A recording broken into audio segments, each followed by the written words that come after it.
Hello, my name is Mrs. Bartholomew Tetley Jones, and I am here to present to you a fantastic experience, the reading and performance of Lewis Carroll's Alice in Wonderland, brought to you by Riverside Unified School District's Visual and Performing Arts Department. Enjoy.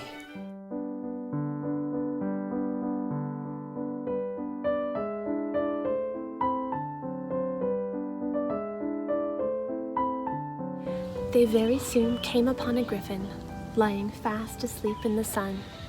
"Up, lazy thing," said the queen, "and take this young lady to see the mock turtle, and to hear his history. I must go back and see after some executions I have ordered." And she walked off, leaving Alice alone with the griffin.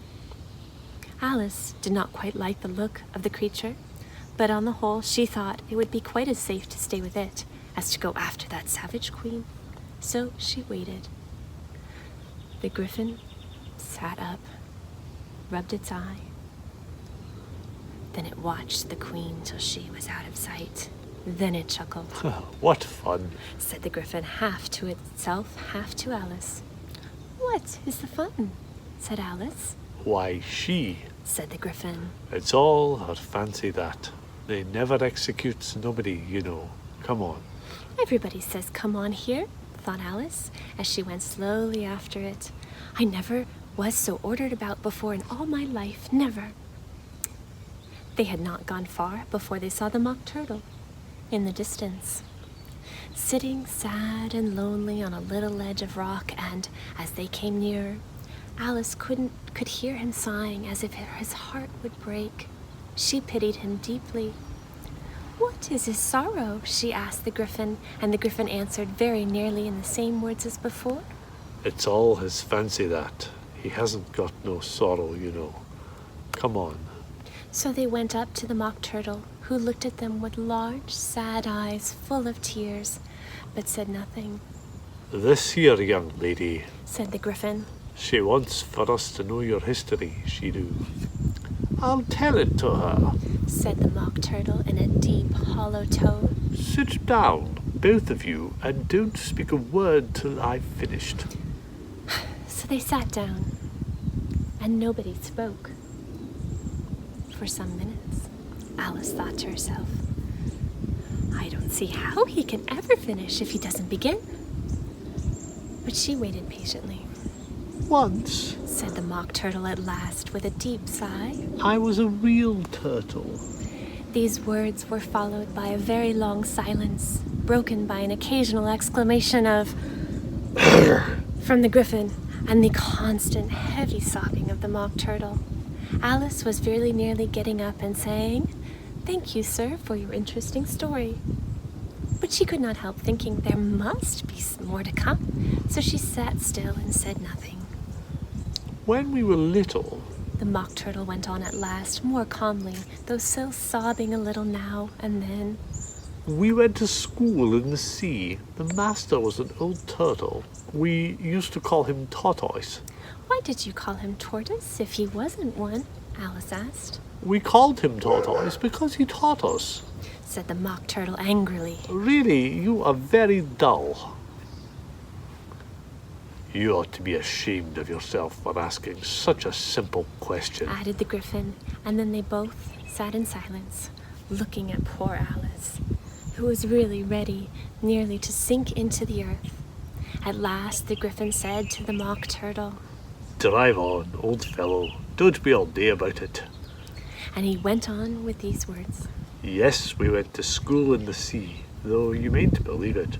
"I never said I didn't," interrupted Alice. "You did," said the mock turtle. "Hold your tongue," added the griffin. Before Alice could speak again, the mock turtle went on. "We had the best of educations. In fact, we went to school every day." "I've been to a day school too," said Alice. "You needn't be so proud of that." "With extras?" asked the mock turtle a little anxiously.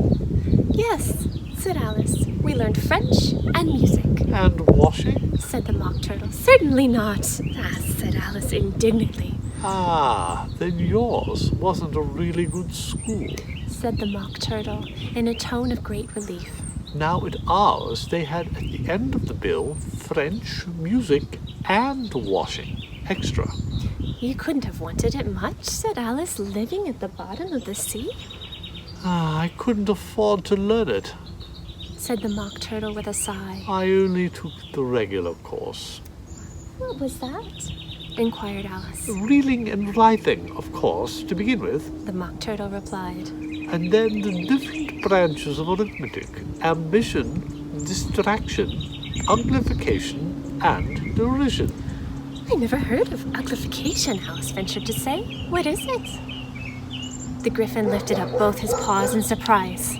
Never heard of uglifying? It exclaimed. You know what to beautify is, I suppose.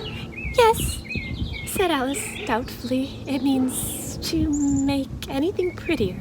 Well then, The Griffin went on. if you don't know what to uglify is, you are a simpleton. Alice did not feel encouraged to ask any more questions about it, so she turned to the Mock Turtle and said, What else had you to learn?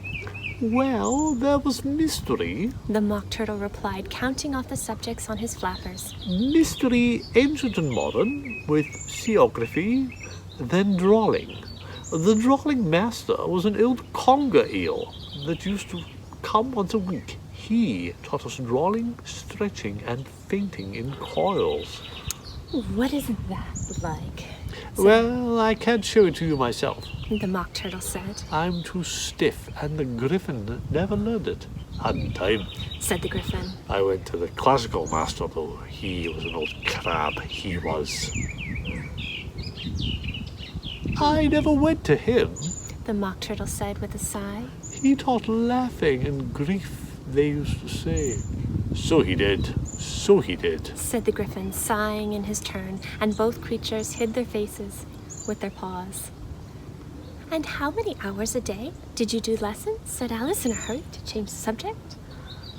10 hours the first day, Said the Mock Turtle. 9 the next, and so on. What a curious plan, exclaimed Alice. That's the reason they're called lessons. The Griffin remarked. Because they lesson from day to day.